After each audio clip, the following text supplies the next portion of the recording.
Okay, good afternoon everyone. My name is Wade.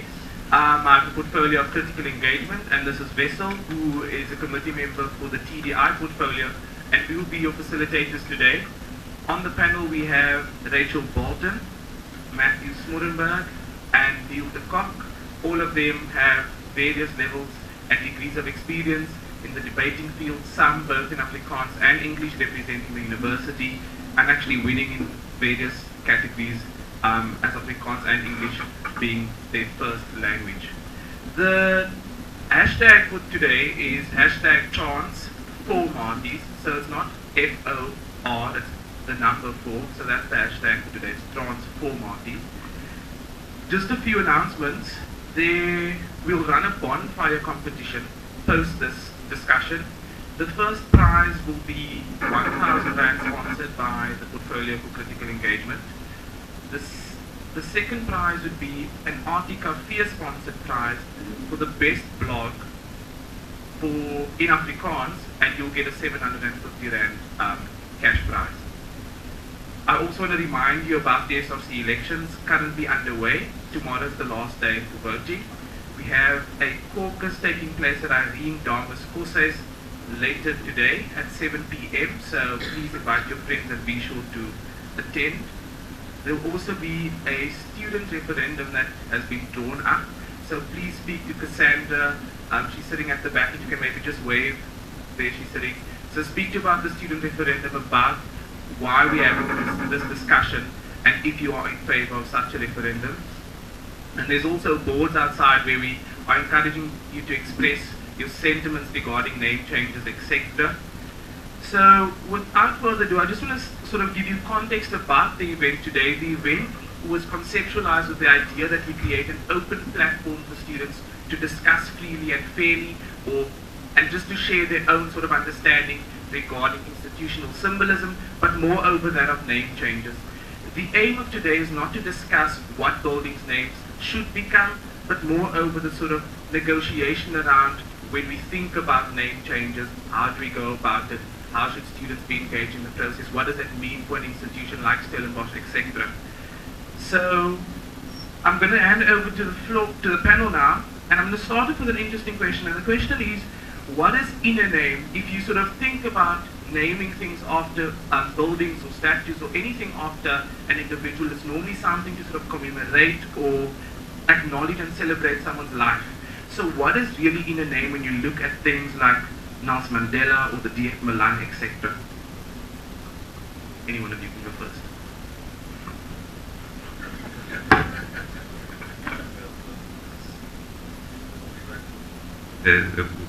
Okay, can everyone hear? Alright. So I think the first thing we just have to acknowledge before we get into discussing exactly what the meaning of the name is I think it's fairly certain that there is something there, and that we mustn't think that if we have difficulty figuring exactly what the value and the worth and the meaning of the name is, that we should infer that there isn't one. Certainly the fact that this is such a widespread practice, and that people are so invested in it, there's definitely something going on. We then want to try and investigate what that is. From my side, I think then what we also need to do when we're looking at this is start drawing distinctions between what it means for different people. Certainly the way this goes about, so some of the buildings are just, they're bought by people, and then they put their name on it because they've donated the building or the money for the building.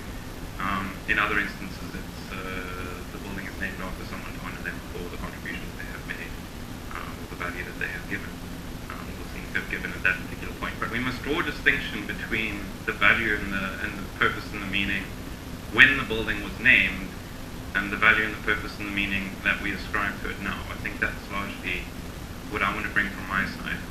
Certainly at the time at which you say, let's name this building after someone, the intention is we value them, we want to commemorate them, we want to celebrate them. I don't think it's necessarily the case that that should be the same meaning we ascribe to it 50 or 100 years later, or whatever the number happens to be. I think we can now look at these names and say, given what we know about these people, given what we know about what's happened and where we now stand, and how context has changed, and I believe we'll talk about context more later. Just only time, I don't know what time it is. We can then say that this is now the value which we'll ascribe to this now, this is the value that people ascribe to this now, I think that's influenced by context, and I think that's different. It's different for the person, for us as actual students, and it's different for other students at that time, but it's also different from the person who the building was named after. And we have to remember that it's where we are now that we should be concerned with, not the original intention, the original purpose. A lot of those people very often aren't even around anymore, and I don't think we should be basing decisions around that. But certainly at the time, probably the intention is commemoration, celebration, recognition. The question is now, what value do we give to it? And I think we'll engage with that more as the evening progresses, or the afternoon, should I say. Hi everybody. So when I think about what's in a name, I sit down and I conceive of there is a narrative to name giving. There is a conversation that happens and a collaboration that happens in the space of generating names. If you sit for a moment and you think about how people are named, it's a negotiation. It's a negotiation between one to many people. And in that sense, that's my point of departure in terms of what we understand by names. And in that respect, I think that names aren't necessarily concrete, and that names aren't things that exist in and of themselves. Names are a part of the process of negotiation and collaboration, and that acknowledging that something was called something at a time, when that involves an actor speak on behalf of itself and say that this is what I choose to be called, you're in a different space. When something is called something because we have collaborated without it having the capacity to stand for itself and what it's called, we really need to have the space in which to, the name isn't so much important as the space in which to have the conversation about what the name is valuable. And I think that that's where this kind of a name is different from the typical what's in a name sense of what a name is. So I'm hoping to get that from this discussion, and I'm hoping to look at why this kind of a name is a different kind of a name to sort of Pete sitting in front of me, or Maxine, or that kind of a name where you have the capacity and ownership and arbitership to suggest that this is what I am called. Okay, from my side, I think names obviously are a significant component in terms of identity. We often sort of, we all have a name, and that name, both in terms of our individual sort of first name and sort of surname, both ties us into a sort of a context or a history, and the first name is the way that you sort of establish your own identity, ideally, as part of that extended narrative. Now, if you look at sort of buildings, there's sort of generally sort of three classifications on this campus. It's sort of after a name after a person.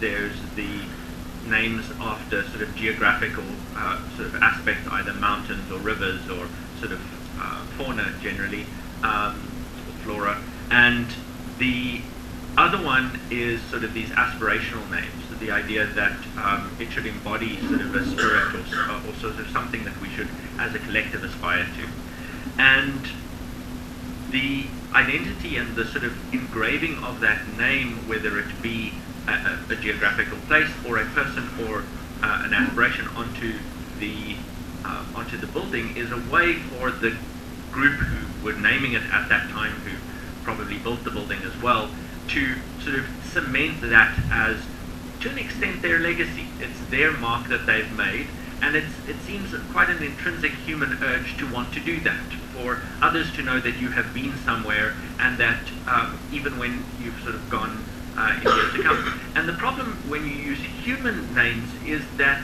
the context can change and they can go out of fashion. Now the question then becomes, what is that? Does that invalidate that point in time when that collective stood there and decided to give a name? And what is the implications of that going forward? But the intention at the point in time was to name something for the duration of that structure's existence. So we don't, and that's why these processes are so extensive. So looking at changing that is taking a fundamental look at how we look at the naming of buildings from a something in perpetuity or something that's sort of on review. And I think that makes a very different sort of stance in terms of what you're then looking for in a name. Your name isn't something you change every 5 years. It's given to you at birth and leaves, well, on a piece of paper at death. but whether building's the same is up for debate. So, you guys touched on the legacy and the identity, and how can we relate that to Stellenbosch and the status quo of building names on Stellenbosch campus, and maybe just touch on the process of naming a building? I feel like this is Matthew's. Okay. In terms of naming a building, there are a number of different potential processes, and it differs on a number of different organizations. But in essence, it comes down to the fact that you build a building, and either before you built it as part of a fundraising campaign, or afterwards for some reason, you come up with a name to call it, because otherwise it becomes really confusing on a map when you're trying to explain where the thing is that you want people to go to. So you give it a name.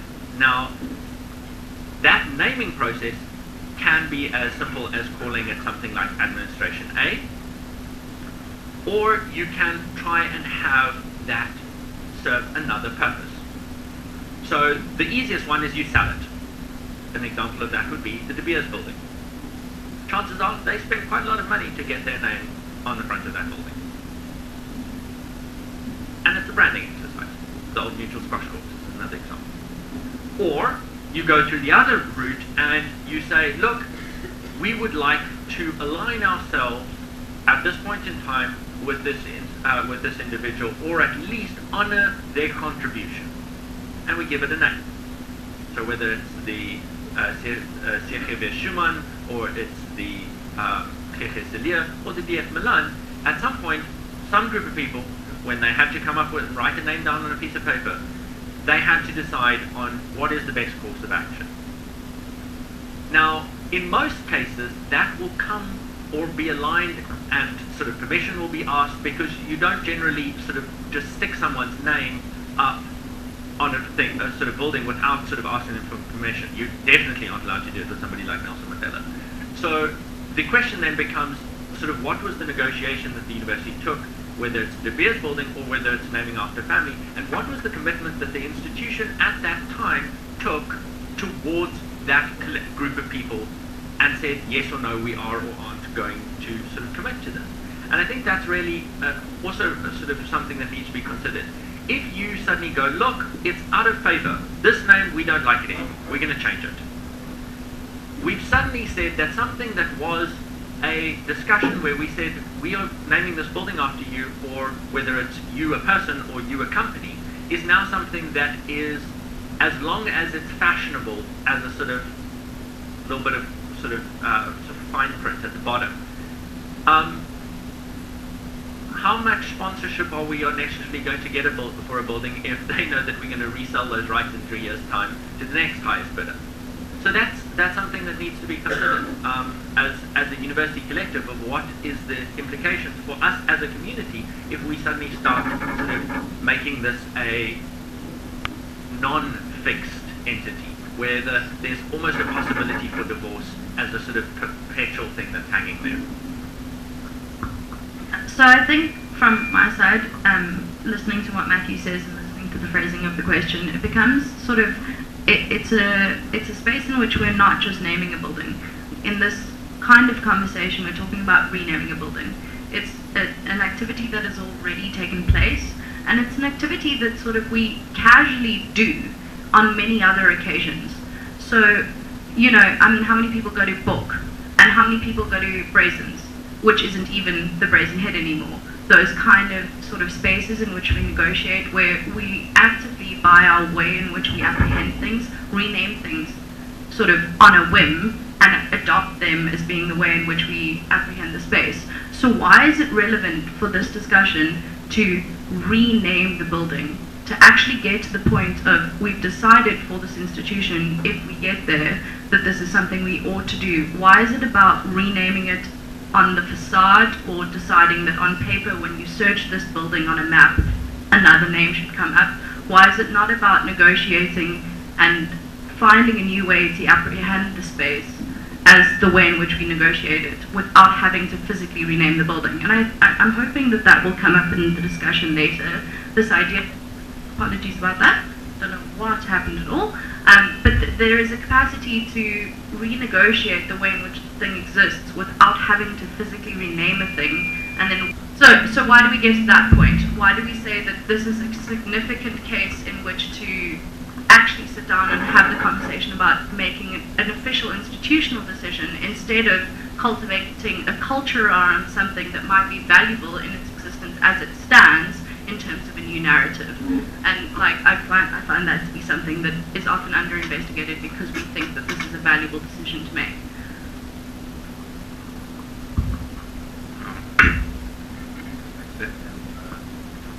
On what Matthew was saying, we must just draw a distinction between naming buildings, naming people, and naming buildings and other things after the people.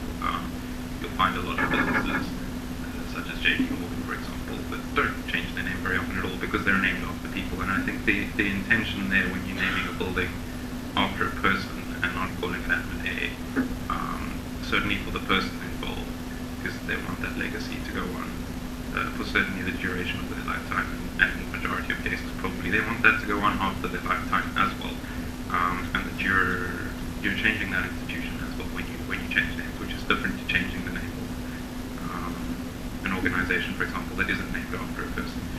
The other thing I just want to comment on is that if you do actually just look at the names of buildings around here, you'll see that quite a large number of them aren't just named things like admin A. A very large number of them are named after people. And I think that also filters in, if we're just looking at the status quo and the descriptive statement of the facts, it does filter into question one, where I do think that that's good evidence to say that this is certainly, the institution of naming things after people is one that we have had, and that clearly has a lot of value to a lot of people, and we should look at that institution as a whole, and not necessarily specific aspects of it. Certainly we like naming buildings after people, and there's some value in that for both parties. But on this particular question, that's all from my side.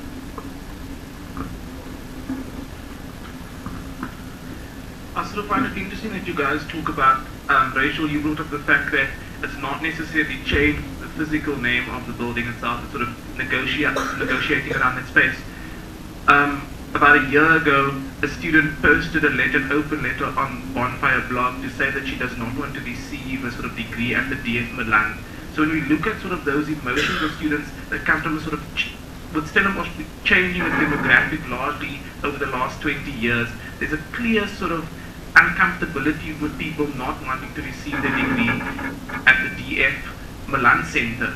So how do we sort of negotiate in a space like this when students might find that DF Milan is a sort of important part of their history and legacy, while others feel like it's a more painful sort of architects of apartheid space? So how do we sort of negotiate in that space? So I don't want to jump the gun and sort of undermine an answer that I think in a conversation I'd had with Matthew before this is a particularly valuable answer, and I think that he deserves credit for having come up with it. And it's about sort of, especially for the DF Milan, where there is a space in which DF Milan, the person, is accredited for all that he had to do in the time in which he was glorified for what he was doing and edified. It's about potentially renegotiating that space and saying, let's present a more current, a more appropriate articulation, and a more appropriate narrative to that for now, that says to students, when you're in this building, you're not in this building under the guise of what it stood for at a time. You're here where we've all agreed upon what should be the meaning behind this building. And that complex thing isn't contained only in a name.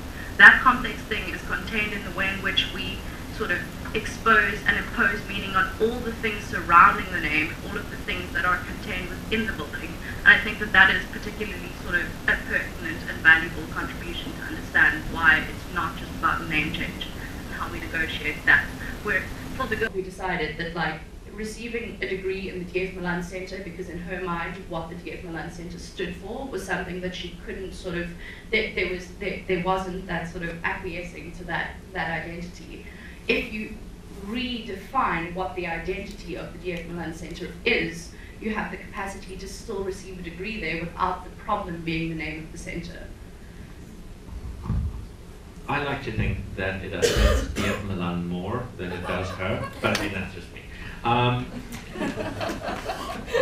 But if you look at sort of the names, and I've seen it on campus a number of times where people sort of stand next to a building. I mean, how many of us actually understand and really sort of know the contributions of Sibekia Schumann or Keke Celia, to sort of name it but a few, in terms of what their life story was, why they got named after, in some cases quite pretty, in some cases really ugly buildings.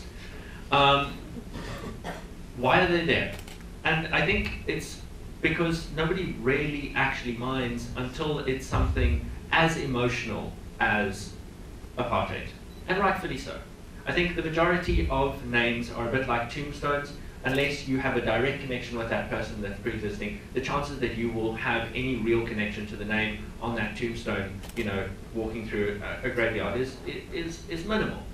But obviously, with South Africa's past, and specifically with regards to Stellenbosch University's sort of part in that past, one can definitely look and say, you know, is this going to be something that a large number of people should or are going to be offended by? And then the question is, should they or shouldn't they? Not that you can really make a judgment on whether someone has a right to feel sort of have a feeling, because of course they do. But the question is it a bad thing that people are offended by the memory of D.F. Malan?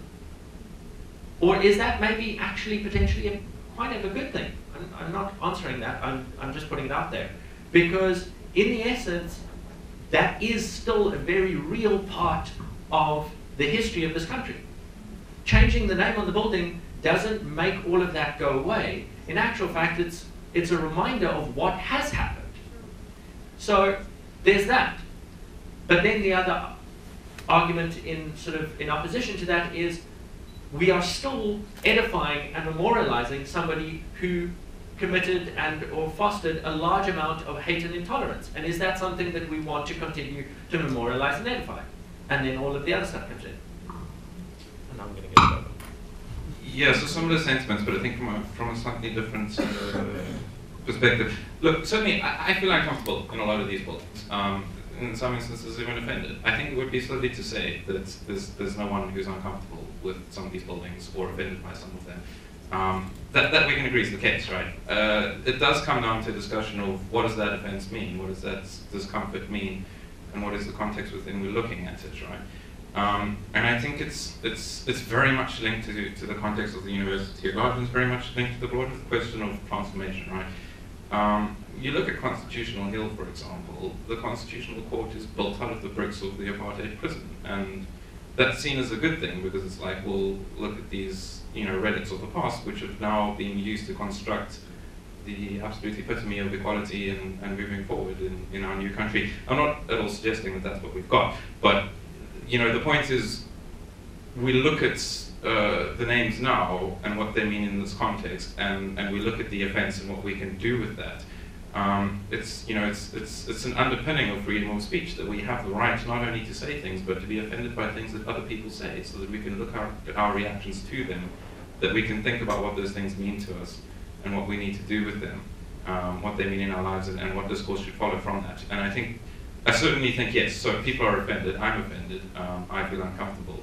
But for me the question is, does that not lead to worthwhile engagement and discourse? Does that not lead to me reevaluating how I look at these buildings' position in society, how I look at how it's changed now from the meaning that was given to it when the building was named to the meaning that it has now in the new South Africa, and how I can look at that and use that offense sort of to increase my understanding and insights of what has happened and where we are now.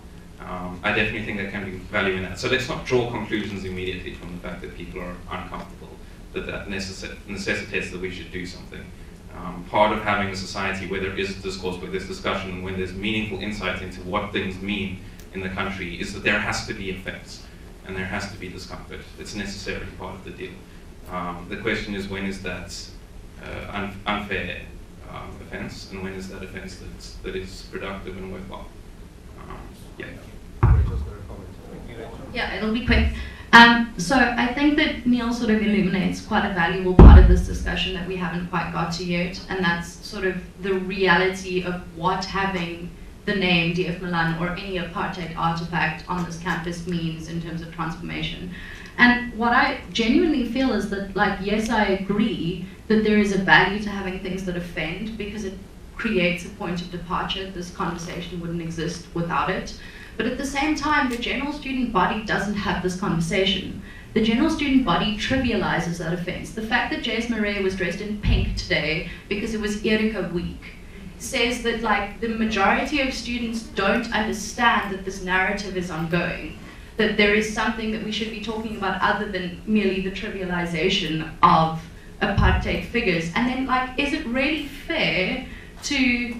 Is it really fair when we're at this point, when it legitimately offends certain people to the point of them not wanting to join here, where the other students are merely going to trivialize and paint things pink? Should we not be doing more to have a space in which the students who are deterred by those figures being there, where the others just want to, like, put banners on them and make things pretty, are we not supposed to be doing more in terms of attracting those students than, like, saying it's okay that we put, like, pretty banners and shit on figures on campus? I'm sorry, that's where I am on that issue a little bit. Matthew, do you have something to say quickly, like 30 seconds? So the question then becomes, Rachel, that on the one hand, do we go, okay, most of the student populace is, according to your judgment, not really engaging constructively or critically, so the ones that are hopefully all being sort of offended by this, so let's just make their offence go away, and then we can put sort of pink clothing on trees, and then no one will be offended. In actual fact, we should be fostering critical engagement. That's how you sort of deal with this. And if what it needs to be is sensitizing more students to the fact that that offence happens, that these discussions need to take place, and that we are able to engage constructively in it. And that's part of the problem, is because if you're engaging constructively, you're doing something very different from the normal rhetoric that goes around these issues. Because if you even dare to say that you think the DF Malan building should stay the DF Malan, you're a racist and a bigot and you should shut up. And that's the problem, is the discussion that happens isn't a constructive one. And so you isolate the people who have a differing opinion from the so-called progressive liberal one. Interesting, just on that, interesting points from the panel. I see a few interesting tweets as well. Name changing in Stellenbosch is actually quite, one person tweeted saying it has an interesting history because SU Council actually wanted to call Dagbreek the John Murray House, but it was the students that wanted to call it Dagbreek. So it's interesting to see students' role in sort of wanting to change places. But I'm now going to open up to the floor. We'll take 3 questions, and then you can pose them either to a specific panelist or all the panelists, but you have roughly 30 seconds to phrase your question. Can I have a show of hands? Sorry, should it be a question or a statement? Oh, you can also just make a statement as well. So I have Wimpy, and then I have Sasha, and then Johannes. Right. Thank you to all the panelists. Nee, Annie. Okay. Dis 'n klein call. Reg, dankie. Ek sê dit ons kan nie. Ja. Right. Baie dankie aan die panelists. Ek net gebruik julle wil vir die video gehoor. Geen probleem. Ek gaan dit in Engels doen vir inklusiwiteit. Right. Kans op Xhosa as jy kan. English maybe. Okay, starting with the DF Malan, I'm going to try to use this as a quick example just to explain my approach, how I think we should do it. I totally disagree with his policy, I disagree with his ideology, but I do think that we have in this country a great problem with coming to terms with where we were and where we're going. I do feel that a lot of the Rainbow Nation, a lot of the reconciliation was putting a band-aid on a gunshot wound, and we can't pretend that we are not still influenced by the past. This is my trouble with the people that say, let's just get over it, it's 20 years already. I do think we have a big opportunity to redress the Malan legacy and use this, as Rachel rightfully said, use this apartheid legacy and change it into an inclusivity legacy. I do think there is a great opportunity for it, the DF Malan also be used to have encompassing TDI events, and that there is a great full circleness to the Malan legacy, saying, yes, we have apartheid, but we have overcome the legacy, or at least we're trying. Thank you very much. Sasha?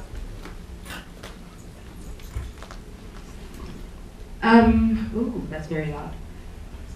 I was petrified coming to this caucus and discussion because my views are changing the names are superficial, and I have a huge problem with superficiality, putting, for instance, what is the word, plastic surgery, covering up and not actually festering or looking at the cause and what is festering. And so my statement to Rachel would then just be, in relation to what you said about painting things pink and not actually having the conversation, wouldn't changing the name to Nelson Mandela and Russell Botman just be making that building pink then in that sense? Yeah, thank you. Thank you, Sasha. Last question, Johannes. Thanks. Sorry. So I have an argument that I'd like to present to the panel, and I'd like to hear your thoughts on this. And I'm playing devil's advocate, so this is not necessarily something I believe, but I just want to put it out there. And so the argument that I would like to put forward is that more value in terms of understanding can be gained by marrying old names with new names, as opposed to simply saying out with the old, in with the new. And the example that I'd like to use in that regard is the example of the Mandela Rhodes Foundation, which is a foundation that is doing fantastic work in terms of promoting African leadership, young African leadership. And when you look at the two names in that regard, I mean, Rhodes, Cecil John Rhodes, is regarded by many as being a colonialist bastard, basically. Which is not my personal view necessarily, obviously. Just a disclaimer there. And I think that's a brilliant example of how the legacy of an old name, or associated with an old name, so like Cecil John Rhodes, can be, new meaning can be given to that by marrying it with a new name that is representative of the kind of values that we want to see in our society in the present day. And so, taking it back to Stellenbosch then, I think the argument would be that instead of trying to rename buildings like the D.F. Malan building, we should try and introduce names onto campus that are representative of our current values, and kind of preserve that tension between the names to give a whole new kind of meaning. And obviously the only practical problem with that is that we are not building enough new buildings to give new names to, which is a possible criticism of that kind of very idealistic idea. But so I'd like to hear the panel's thoughts on that. Okay, so there we got one question for Rachel from Sasha about the pink, changing things. Interesting question from Johannes. Can we sort of have apartheid legacy buildings and sort of new democratic names coexist in this context of Stellenbosch? Just about 1 minute each. So I think that my answers sort of answer all of the things collectively, and I think that's awesome that that's where the narrative has gone. In the first place, Sasha, like, yes, I think that just renaming the building is exactly the irony of the fact that I'm wearing pink.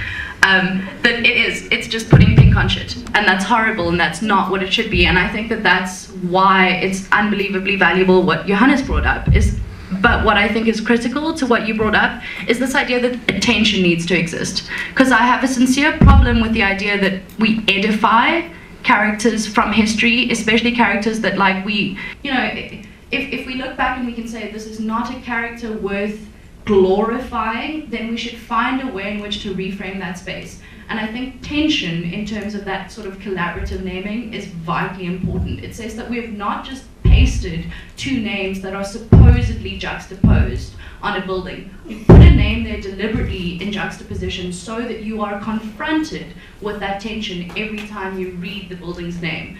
Like, and the example you gave was great, and for example, the Old Prince of Wales Museum in India is currently called the Chhatrapati Shivaji Maharaj, like something, something, something, but on all of the sort of main signifying boards, it's referred to as also the Prince of Wales Museum. so that you're constantly reminded of the fact that it has both of those narratives and that they exist in sort of conversation with one another, and that tension is vital, so that it's not, so that it takes the name out of the glorification space and into a conversational space. And I think that that was a really sort of valuable comment and argument to make. Okay, I'll start with Sasha and Johannes first. So the question about whether or not this is superficial really just comes down to what's the interaction with the rest of transformation. Are they mutually exclusive? Are they mutually reinforcing? That's quite a long conversation you can have, right? Maybe it gives people an excuse to not do other types of transformation. Maybe it makes it easier for other people, for previously disadvantaged people to come here. It's not so intimidating with building names, etc. There's obviously competing factors there you need to look at. But certainly, you're right in that you don't want to end up with a whole bunch of buildings named Mandela that are still just filled with white kids. That's not going to be fantastic. So it's a question that must happen in discussion with the rest of transformation. Johannes, so yeah, certainly maybe there's some degree to which juxtaposing names might make you think a bit about it and cause you to critically engage. More personally, I just feel like it's a little bit of a sellout. Like, we can't come up with an answer on this, so we're going to have like some weird compromise that might make everyone happy. I'm very skeptical of those sorts of solutions, so you'd have to convince me that there would be a lot of good coming out of something like that. Otherwise, you just need to make a decision and go with your decision. With regards to how do we overcome the past, must we remember the past, that sort of thing, this is where I think it's interesting, right? Because I really do think it comes down to the meaning that we give it now. Now, straight off the bat, I just need to respond a bit to what was said earlier. I think it's a little bit disingenuous to say that most people trivialize the matter and aren't engaging with it, because that's just true of absolutely anything in every way ever, right? Like, most people aren't going to engage with it. The discussion that we're having, the meaning, when we say the meaning it gives to people, we're talking about the people who are interested. We have to, otherwise there's just no point in having an argument about it. Most people aren't going to be interested. But out of those people who are interested, those people who do get offended, those people who do value it and think that it's important, that's where the conversation takes place, and that's where I really do think that, again, it interacts with the rest of transformation. If you're going to have these names in the absence of transformation in other regards, then to a large extent it is going to come across that we are still celebrating these people and glorifying them and we want them around, whatever, and that's highly problematic, right? That's where it is an issue. But I think that if we can achieve a degree of saying, look, the apartheid legacy is over, that ideology has failed, these people's visions have failed, then it just becomes a case of Ozymandias, right? He's got this great building with this great name on it, but everything that he tried to achieve has come down. Then you can recognize it in that context and say the meaning that was given to it when this was built is not the meaning that it has anymore. And we can appreciate that. To some degree we're offended, but to some degree that allows us to critically look at the past, to say this is what's happened, and we're proud of where we've come, we're proud of what's happened, and this stands as a banner to what was and where we've come from that. It just depends on what happens with the rest of transformation.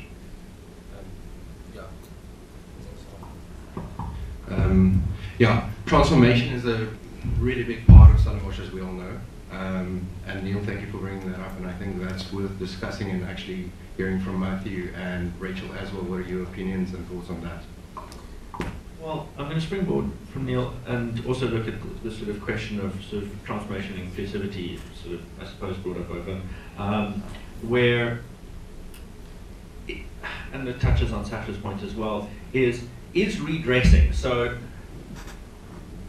if we change the name, what do we achieve? Well, it obviously matters, and isn't that trivial for some people, because they are offended by the existence of the name in its current state. So by changing it, we are making a very actionable sort of institutional response if we as an institution change the name.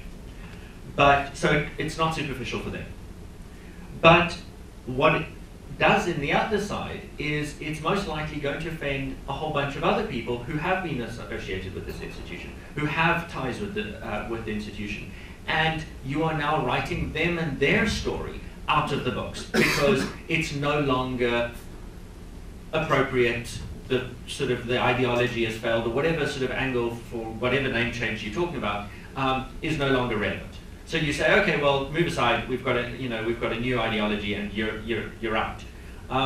The problem with that is that specifically in the South African context, that's not about simply a sort of a financial sort of model that didn't work in, like Adam Smith's back in, sorry, move over Keynes. It's about actual people and families and histories and that sort of stuff. And when you're touching on that, you have the ability that through your transformative and sort of really sort of let's make it inclusive, we can actually alienate a large group of people. A very important contingent to the university, not only in terms of its history and but also its future. So the argument then is, what are we achieving? How, and this is, and I tend to agree, though I liked your sort of, your very diplomatic sort of dealing with your, as a Mandela Rhodes Scholar yourself. I don't know also that that's necessarily a response, because again, that can be just as offensive, saying, look, we don't want to remove you because, you know, you have value for us if you stay in the room, but we kind of need to have the next group sort of lined up. So sort of start sharing the spotlight. So I don't think it achieves anything from the sort of, I almost want to say the political angle, but I don't think that it makes a significant stance in transformation either. It doesn't show a very strong message from the institution. It just says, you know, how can we make this more politically correct and retain the funding? You want to comment? So I do a little bit, because what I hear when you ask that, Matthew, is I hear, why is this something we want to do? Why is this something that's come up as a conversation? And what are we hoping to achieve by generating a space in which this conversation exists? Are we hoping that, like, some people are offended sufficiently that we will change building names and that will act as a proxy for transformation, that will be wonderful? Or are we hoping that something else is going to happen? Are we hoping that a space will exist in which people engage with why they are offended by certain things? And what ultimately is the goal behind having this conversation and having conversations like it? And where I am with that is, like you said, what do we achieve? And then I have to acknowledge that it's not so much what we achieve as much as it is the mechanism by which we achieve it. And I feel that in this sense, because I mean, I do sense making as a module, and this is a fantastic discussion. I hope my lecturer gets it to look back on and try and make sense of.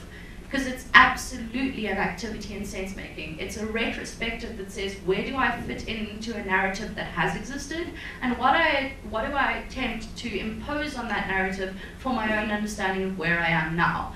And I think that as soon as you start to do that without inviting people to collaborate, you run the risk of sort of, the right word is kenstriding?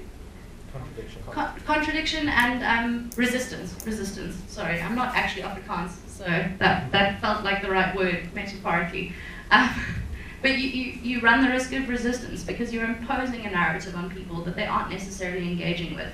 And I think that regardless of the outcome, it's very important in a conversation like this, and it saddens me that, like, you guys are wonderful, but like the rest of campus clearly doesn't want to have this conversation. And that makes me say that this conversation isn't singular. This conversation isn't something that could possibly be conceived of as existing right here, right now only. It's the kind of thing that we shouldn't be focused on what we're hoping to achieve. We should be focused on how we're hoping to achieve it, and we need to be looking at not prescribing a narrative for campus. That this isn't the kind of thing that you can say at the end of this, the referendum that we are hoping to hold is sufficient. That this is the kind of thing that we need to say for referendums, or for referendums and other conversations, and 4 years down the line, we might make a decision. But we don't care if we don't make a decision. What we care about is having the conversation so that no one feels as though a decision was imposed upon them. And yeah, that's where I'm on name changes.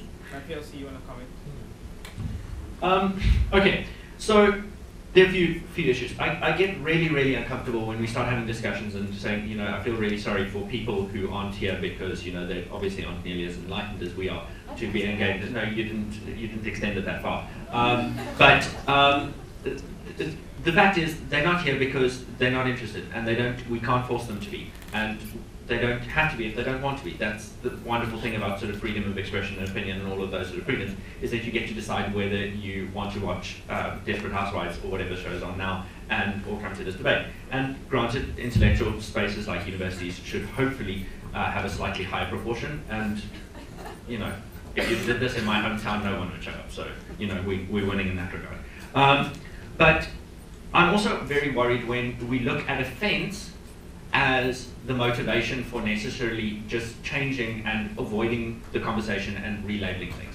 Because a large amount of scientific discoveries, a large amount of stuff with regards to to art. I mean, art on this campus has been the subject to a huge amount of offense. And if you sort of, I almost want to say cave to that offense simply because it's uncomfortable to deal with, and because, you know, people shouldn't be offended because everyone should always be happy all of the time, we lose a huge amount of the potential for conversation and difference and exchange of ideas because everyone is just happy and sort of, you know, doing the degree battery chicken stuff.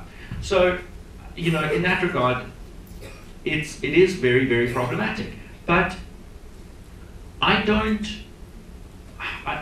know where I stand on this issue, to be completely honest. I think there are wonderful arguments, and specifically when you're debating this, there are wonderful arguments on both sides of this.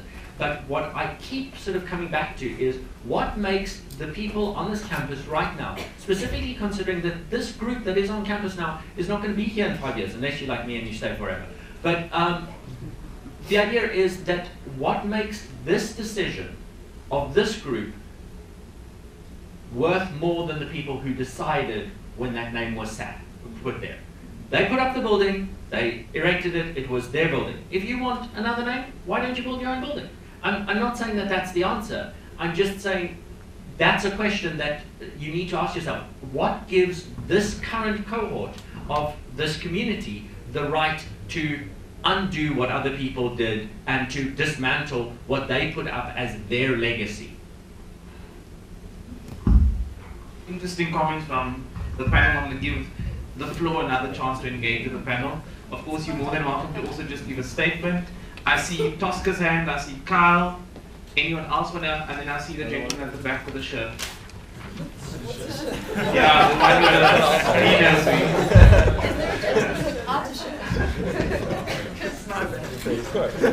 This would be far more interesting debate. I just want to agree with Matthew with the last thing you said, because at some stage in 20 years' time, we may change it to Mandela, and in 20 years' time or 30 years' time or something, somebody might find someone more relevant or more interesting or more, I don't know, better for that name building. And at what stage do buildings lose their meaning, or rather the names lose their meaning because the people who are there currently, like Matthew said, think that they have more right to change the name of the building, or rather to name that building, than the people who named it initially. I think it's quite right when you say that, and I also don't know where I stand with it, but it is a very good argument for people who think that it should stay.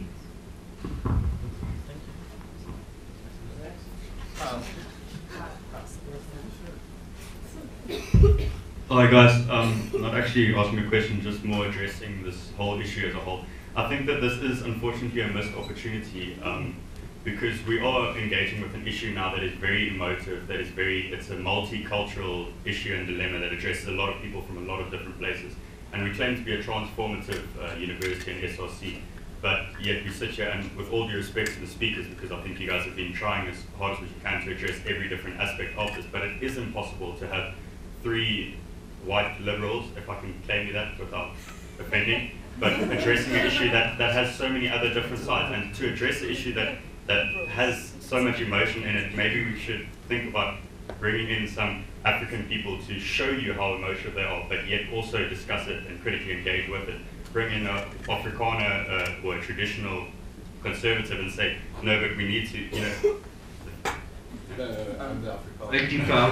I think it's interesting that you raise, Carl, is that you sort of associate the emotion with a particular grouping in South Africa, and that we might fall into the trap of saying that some white people don't sort of share the same sort of emotional connection or sentiments as those of black people that were sort of victims of prejudice in the past. So we must also be careful of sort of boxing people into sort of those categories.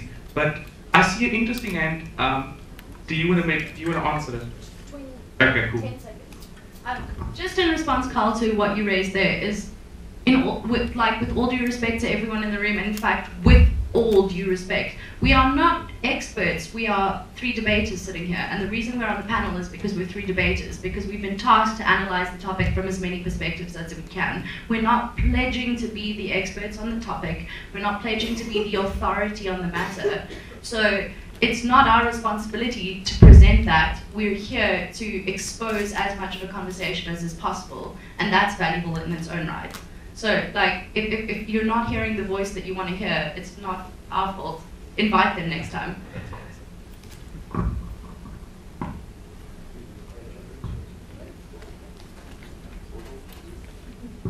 Hi. I also really don't have like a set perspective on where I stand with this regard, but with regards to what Tosca said about what makes us feel more entitled to change names now that we are the current people, I just think you also need to look at the context. 20 years ago we were celebrating different people with people of different mindsets, and there were different ideologies then that were the ideal. So we have shifted from that, and 20 years later to just still sit and celebrate those exact same people with different ideologies seems very contradictory, especially in Stellenbosch where we are moving towards transformation and trying to be inclusive. I think name changing or changing the buildings' names would be such a huge step in the right direction. It's not about getting rid of other people's cultures. It's not about getting rid of what's already written in history. It's just about changing what we celebrate. I see a lot of hands going up, so we'll just take the gentleman with the shirt, the green shirt to be exact, and then Cassandra, and then the gentleman, and then we'll go back to the panel. Right. Just a small question to the guy in the front. Be careful to say that I do agree with very few people here, but I think I wouldn't be here today if it wasn't for someone else being here, which I know. Nobody knows about this event, and I think that plays a big role. In order to engage critically, we need to actually let people know about things like this happening. That's just my opinion on that. And then on name changes, would changing the name of a building really change anything else than changing the name of that building? With all due respect, again, changing the name of a building is as simple as changing that name. Addressing problems like heritage and stuff is much more intricate than just changing the name of a building. It changes nothing else. But yeah, just an opinion on that. Okay, I just want to sort of, I don't know, rebut Matthew, but that's always a daunting task. But I do think that we now do have a right to change the name of the person then, because we understand that there weren't just 20 people from, like, if there weren't people from 20 years ago who just thought differently, there were people who committed atrocities based upon values we pray to God we never hold again. The same way that we had the right to no longer call everything Führerland in Germany. We were like, dear God, no more Führer, no more Hitler everywhere in Germany. And I feel like it's the same right we have now. And so that, for me, is what gives us the right now to say, I don't want it to be called DF Milan, or if we're calling it DF Milan, I want it to be completely recontextualized, and that we call it DF Milan the same way we keep Auschwitz, but we like keep Auschwitz as a warning. And so I feel like that's where the right comes from. There's just one more hand there. I think so on this name changing, it's more of the idea that we have, what we want to achieve. And if you want to do away with the bad part of the history of what happened in the past, why don't you start by building the good history of the present? But the idea is the identity within the name. We know that this happened and we wouldn't want it to happen in the present. That keeps us the reminder of what happened which was bad in the past in that name. Then we always have that constant reminder in the present that this happened in the past and why should it happen in the present? I'm just gonna take those 6 comments for now. We'll go back to the floor because I saw a lot of hands going up, but I'm gonna give each of you about 2 to 3 minutes to respond to some of the statements. I'll start with Neil. Please. Alright, so these critical discussion things, I'll try and stop this one from also devolving into our own insecurities about how other people aren't really interested in what we're interested in. I'm glad you guys came, thanks for coming. Just to clarify about me, yes, I am a white liberal. I also am very much offended by a lot of these building names, as I said earlier. I also have an Afrikaans heritage, which I want to be proud of, so I very much can sympathize with both sides, if that means anything. So yeah, I think the first thing, what you've hit at is, yes, there's a very clear distinction between us and the people who made the building names. They had apartheid, we don't. I think that's something that's in our favor, that we can say is a good thing. Obviously, the problem which we're getting at is that every single generation ever says, oh, well, we've got it right. Like, so clearly we can distinguish between the people that came before us and ourselves. And the question then is, well, can you create a system where you don't have people in future who've got it wrong being able to say they've got it right? Personally, I'm not convinced that saying right now we're not going to change building names means that people aren't going to change their mind about the issue in future, that we can create a system where building names remain permanent. So personally, I'm sort of happy with the argument of saying that, yes, because we don't support an apartheid regime, that probably does give us some right. I think it kind of does. The question is whether we want to exercise that right or not. And so yes, I think it was the third gentleman, I think it was, who spoke and said that it does come down to the context of how we view it, and I think that's what I want to, was it a woman? Thank you. So yeah, like that is where I would emphasize my case, that the question is one of, are we still celebrating these people with the building's names, or is it a case of we recognize it in the context that it is, given that the ideology has changed? As I said, and as I'll say again, that is inextricably linked with the question of transformation, whether or not we can achieve that.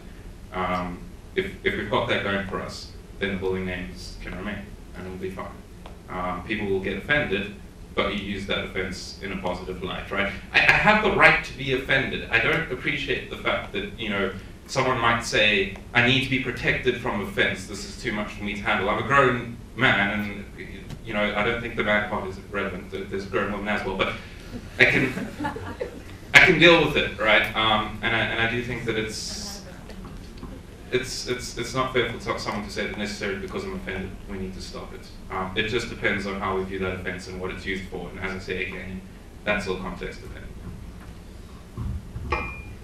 I think the idea is, especially in terms of inclusivity, is how you structure it, because you can be an incredibly seemingly very narrowly focused sort of historically bound institutions still be incredibly inclusive. I mean, Catholic institutions, private Catholic institutions in the US have shown that. They've shown the ability to be unbelievably inclusive to large, you know, to everyone who, especially those who don't practice Catholicism, and still be world-class institutions, but without actually needing to sort of let go of that identity. So, not that I should advocating at all for sort of a retention of an apartheid identity for Stellenbosch, but what I'm saying is that inclusivity isn't simply done by changing the names of buildings. But on the other hand, the space that you are and that we all are inhabiting should speak to us. And this sort of touches on sort of whether the right people are in the room, and I generally have to believe that always the right people are in the room, because otherwise you're never going to achieve anything. But understand that right here are the people who are going to be in the conversation next year, during the course of the end of this year and next year, who are going to be discussing these issues. That's the whole point of the SRC, is that these sort of representations are done on behalf of students by other students. And it's really important and why we're doing these sort of discussions is to understand that none of these are that simple. There's no clear-cut, soundbite answer to these issues, because if there was, there wouldn't be this discussion. It would be really, really simple. And there are a number of different factors that weigh in. And I agree, I don't think that it's necessary that offense is a bad thing in and of itself. It's how the institution responds. Is it acknowledging that offense is happening?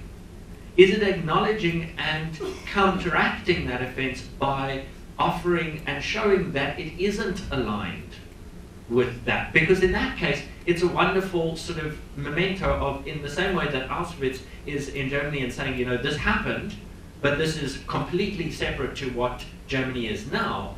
Or is the discomfort that we have with the DF Milan, it being there, but actually everyone feels that secretly, deep down, we are still leading in that direction as an institution? Because if that's the case, then we've got a much bigger problem than the name on the building. Because changing stuff, I mean, you can ban Nazism, you can ban the salute, but that doesn't actually stop it from happening and sort of creeping out in different other spheres. So changing and removing the label doesn't necessarily stop the underlying ideology that might still permeate. And if that's the problem, we've got a different discussion on our hands. I think we can have another round of floor questions. Yeah, so just make it quick. Yeah, it's going to be quick. It's the two microphones in close proximity. And it was a question for the floor in the first place, because like I respect Carl pointing out, is that at the end of the day, we're not the experts. We're here to cultivate discussion. So what I want to do is remind people that this is not a debate, it's a discussion. And I would very much like to hear from the floor, because we all have sort of a personal inclination based on the kind of people we are on this panel as to what we think is the right or wrong way. And we're trying very hard to not impose that on the discussion.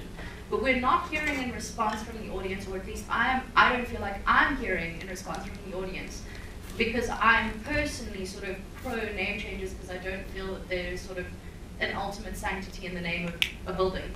But I would like to hear if anyone has an answer from the audience for my own enrichment and for the enrichment of the discussion, as to, other than the fact that it becomes an artifact that reminds us of a history that we're not willing to repeat, other than that, is there a reason for you, for someone that you understand, for someone that you can empathize with, that this would be a bad idea? Because I'm genuinely interested in hearing what that is, without being critical of it sort of outright. Okay, so let's open that to the floor. Show of hands, anyone? Tino, and then we have Monica. Anyone else? Then we have the...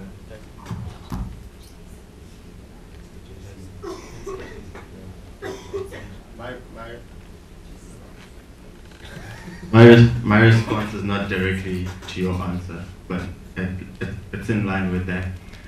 I think that if a decision is to be made on the name change, I think it should not be solely dependent on transformation. Because South Africa tried it, they changed the Cape Town International Airport. I believe it was named as the JF Milan Airport before that, DF Milan Airport before that. And did that really have an effect to society's mentality on transformation? Was that really pro-transformation, or was that something that just happened and it was in the books and now people don't even read about it? So I think if name changing is going to happen on campus, there needs to be more than just having it to be a catalyst for transformation, because I think it is, but not to an extent that it should be a big issue. Monica? Sorry, I'm not answering the question, I'm just adding a perspective. The absence of recognition of people that contributed here is bothering me. So the fact that in the 100 years of women's contribution at this university, not a single building is ever named after a woman, kind of makes me suspicious about my own abilities and contribution here. And if that's my perspective in terms of gender, it should be the same for a lot of other people that feel that they've contributed. Buildings tell stories. If we say because it's offending others to take a name away, it sends a message to me that, maybe women are just not important enough to find a space, and there isn't enough new buildings. Matthew, there isn't enough. So it's a complex argument, but it's more about what offends us. Of course it's about what offends us, but it's also about what inspires us. And how people position themselves in this argument is telling me a lot about how they think about their relationships with others on this campus. And sometimes the argument for taking it off or not taking it off, or not even thinking that the argument is important, is offensive. I think let's go to JC here, and then we can have Sasha after that. Okay, I'm just basically... Okay, ek gaan nou nie te praat want ek wil antwoord gee. Monica het presies gesê wat ek wil sê oor die feit dat daar geen gebou op kampus dat na vrou vernoem is nie.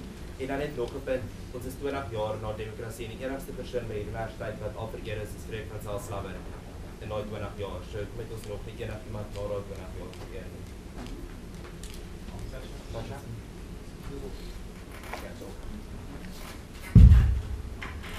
I'd like to answer your question because I don't understand why I feel so strongly about it, but I really do. It's really just an intuitive thing, and this conversation gets me very excited, and I love what you had to say about women not being on it and how a story doesn't need to be out of offense but also inspiration. In my motivation for standing for the SRC, I said that I believe that our actions and non-actions have a direct effect on our lives and the lives of others. Now, I wanted to say I believe that our actions and non-actions have and will continue to have an effect on our lives and the lives of others. I just didn't have enough characters to say and will continue to.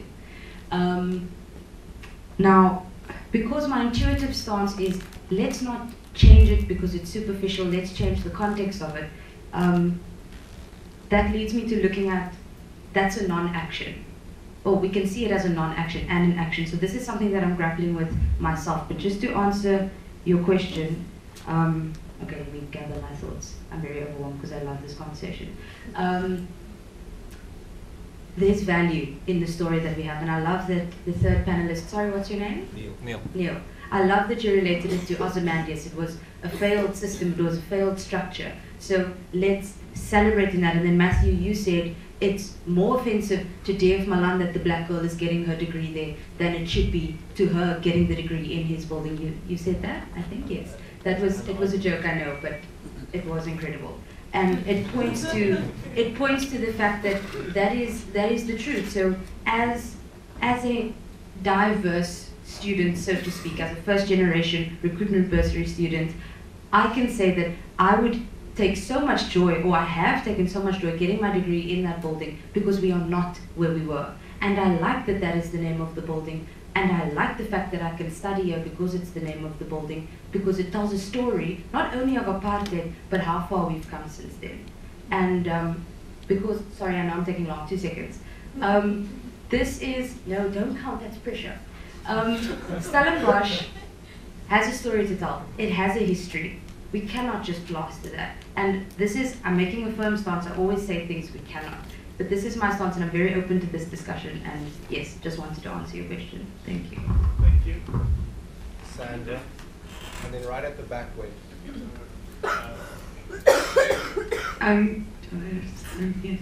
Okay, so my question is not answering Rachel's question because I don't have one. But it's sort of to all the panelists.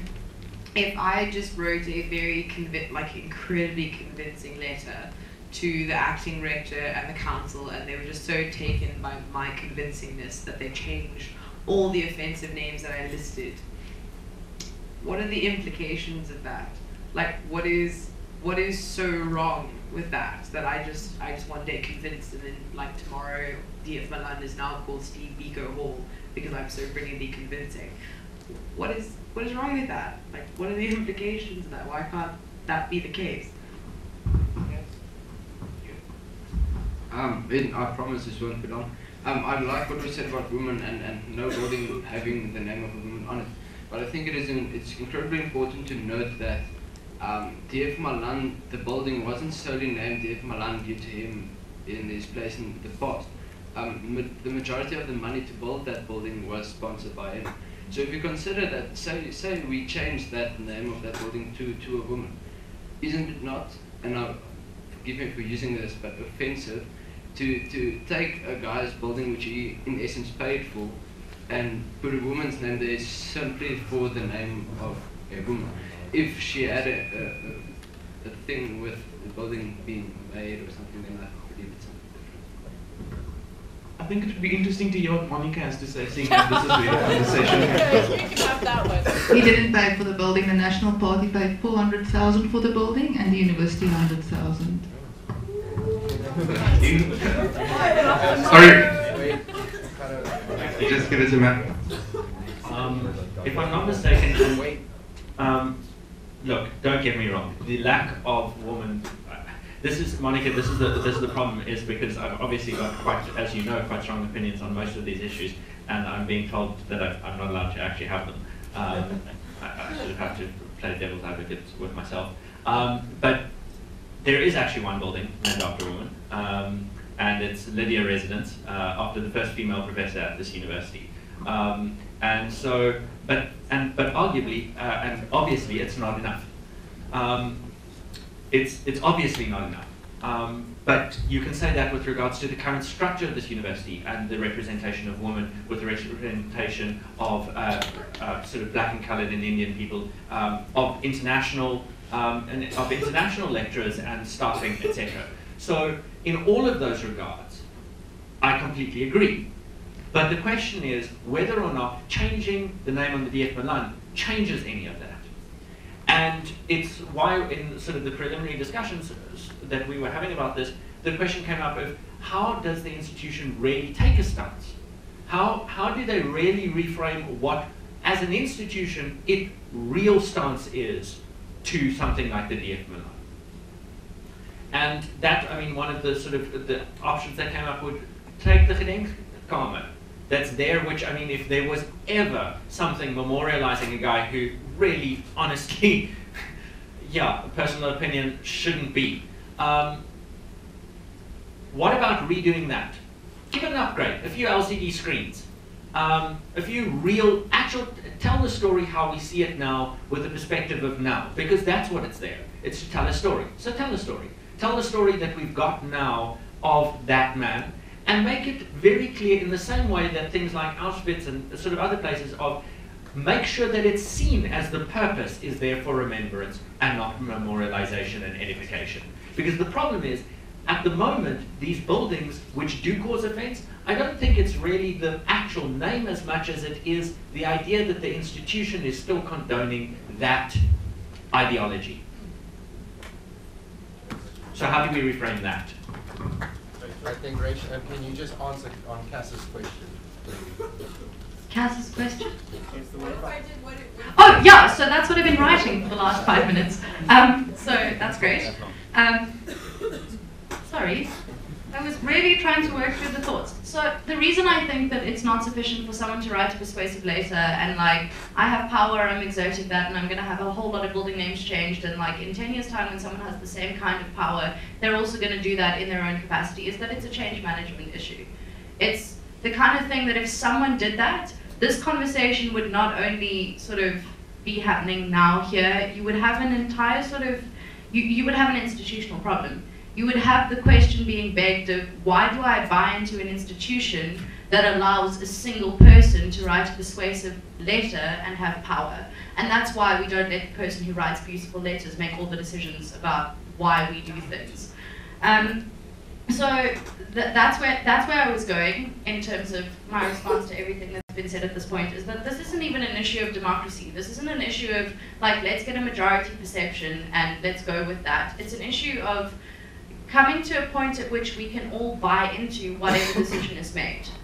And whether that decision is made by each person here, or whether that decision is made by the entire institution, or whether that decision is about action or non-action, to borrow Sasha's terms, it's about everyone who is likely to exist sort of in opposition to that decision, having a firm handle on why that decision was taken.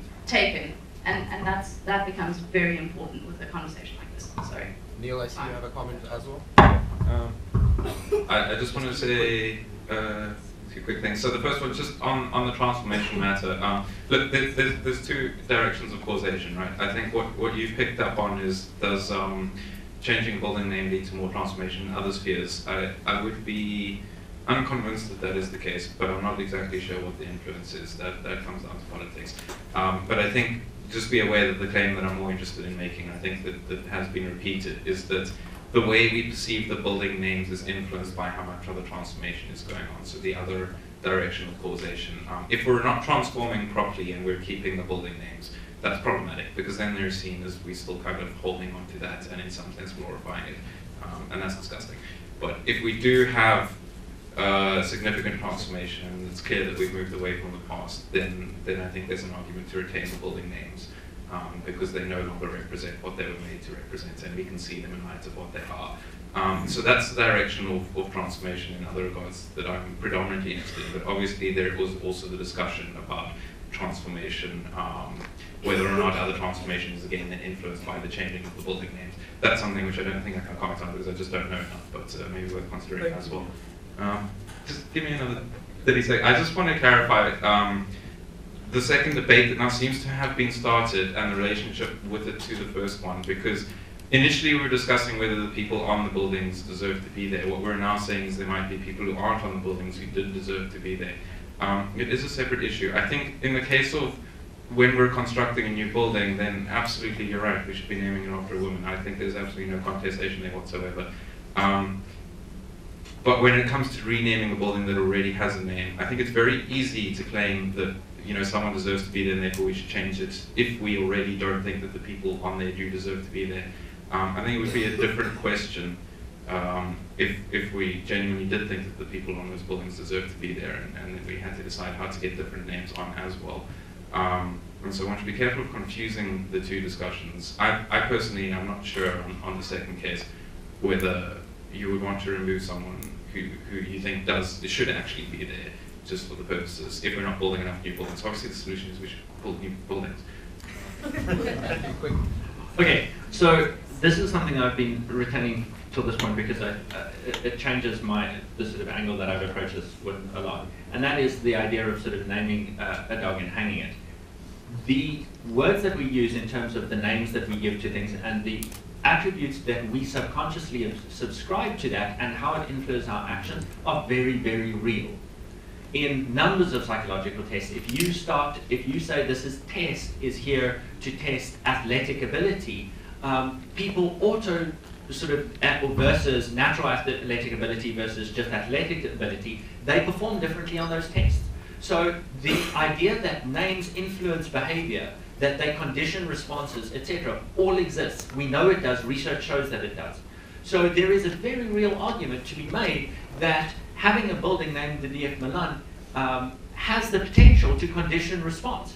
It could actually be aggravating behavior that happens on this campus simply because in a subconscious way it's actually condoning behavior that we consider to be problematic.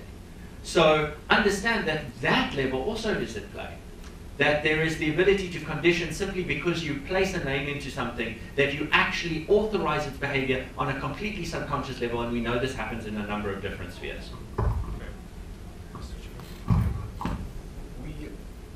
We're running out of time, so I'm just going to sort of give the panelists a chance for final words. And the question would be then, what is the sort of way forward with this discussion when we think about name changes and what that means in terms of transformation? Everything sort of brought up today. How does name changes impact social community or the culture of Stellenbosch context 20 years into a democracy? So just your closing remarks in 2 minutes, and then we'll allow for the floor to also just give their closing remarks. 3 or 4. So you guys can just go 2 minutes each. You can go. I don't even know that my closing remarks are going to be 2 minutes because that was quite short notice for developing closing remarks.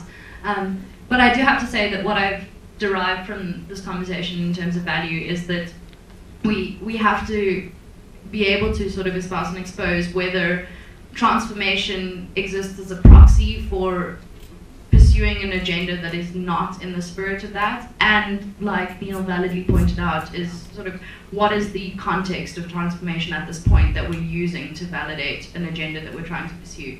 And I think that in this kind of a critical discussion that becomes unbelievably important to realize, especially given that we have the current SRC candidates for 2015, 2016 sitting right here, or 2014, 2015, sorry, jumping the gun there a little. That becomes a question that you guys have to acknowledge, and that becomes a question that you need to be cognizant of and have in your focus or periphery, but at the very least be aware of, because it is going to be something that you have to, if this happens and if it doesn't, the action or inaction is going to need some sort of a defense, and you're going to have to understand why you chose to do or not do something on behalf of the student body.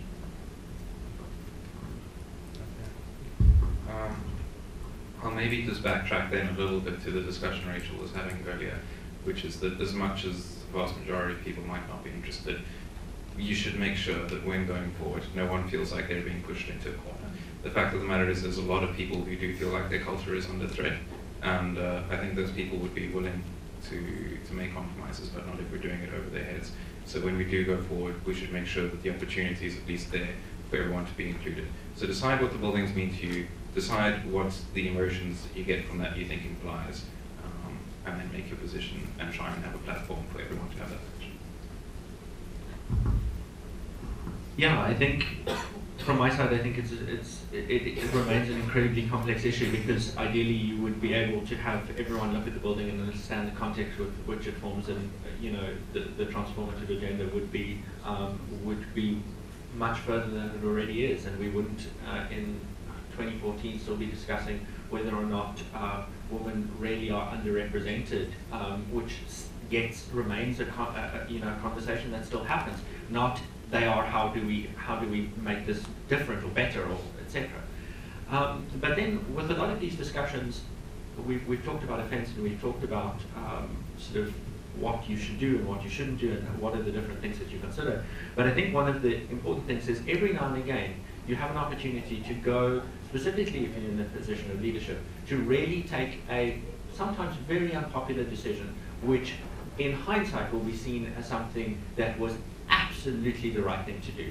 A silly example of this would be just after World War II, there was a referendum with regards to the death penalty. The absolutely overwhelming majority of West Germany supported the death penalty, and their parliament decided not to go ahead with it and to ban the death penalty.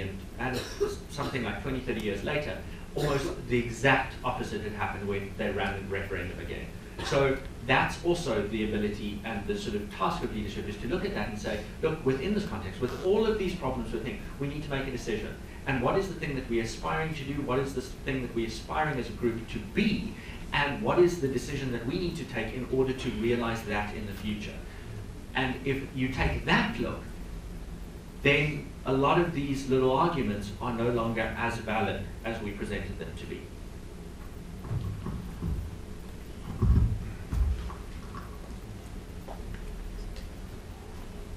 Just two closing remarks from the audience. I see Wimpy and Kyle and then Maxine. Right. You have 30 seconds. I'll be very brief. Right. Okay. Thanks. I'd very much like, just in the interest of closing argument, being quite philosophical here, Aristotle described a virtue as a halfway point of compromise between two vices. And if we could have the two vices labeled, the one being doing nothing, going nowhere, and the other one being really radical, we should ask ourselves, how do we transform without excluding? As an SLC candidate, I think candidates can ask themselves collectively, with our course of action, do we include or do we exclude? How will we do that? What is basically the ideal compromise? Because I think that's what this discussion has been about. Thank you. Yeah, I think Wimpy summed it up pretty much at the nail on the head there. I think that transformation is necessary, definitely, no one would disagree, but other than that, it's inevitable. Transformation is going to happen, and I think that the focus should be on how transformation is done, and it should be done in accordance with the vision document as not divisive, but rather reconciliative. Last comment, Maxine.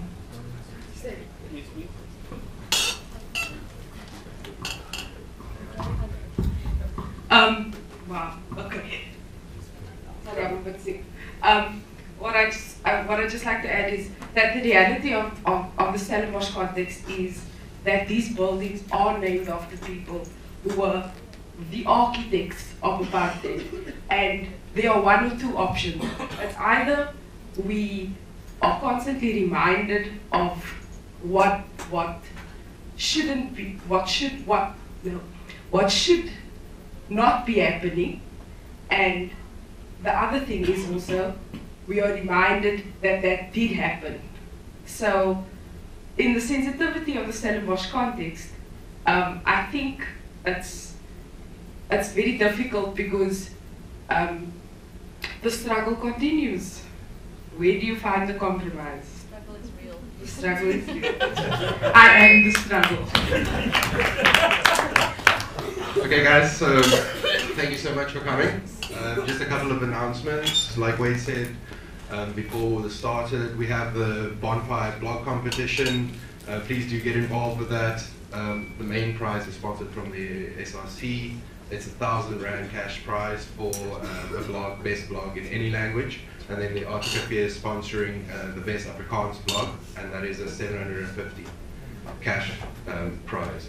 And then also, please go and support tonight's caucus. It's at Irene Dharma's courses. It's tonight at 7. Please go and support, tell your friends. Let's get the people there. And then lastly, there is a film showing at Pulp. It's the Miners Shot Down. It's about the massacre about the mine. Yeah. It's showing at 3 p.m. and 6 p.m. Here, right here at Pulp tomorrow. So what's the deadline on the submissions for the bonfire competitions? Sorry? What's the deadline for the bonfire? The 28th of August. 28th of August. And then just a couple of thank yous. Thank you so much to the SRC election committee and to Bonfire for videoing and doing the blog competition. Thank you guys so much. We appreciate it a lot. A big thank you to Pulp Cinema for helping us out in a time of need when we didn't know what the weather was about to do. And then lastly, thank you guys for being here. Thank you for your arguments and your really insightful talks you gave to us. So thank you guys.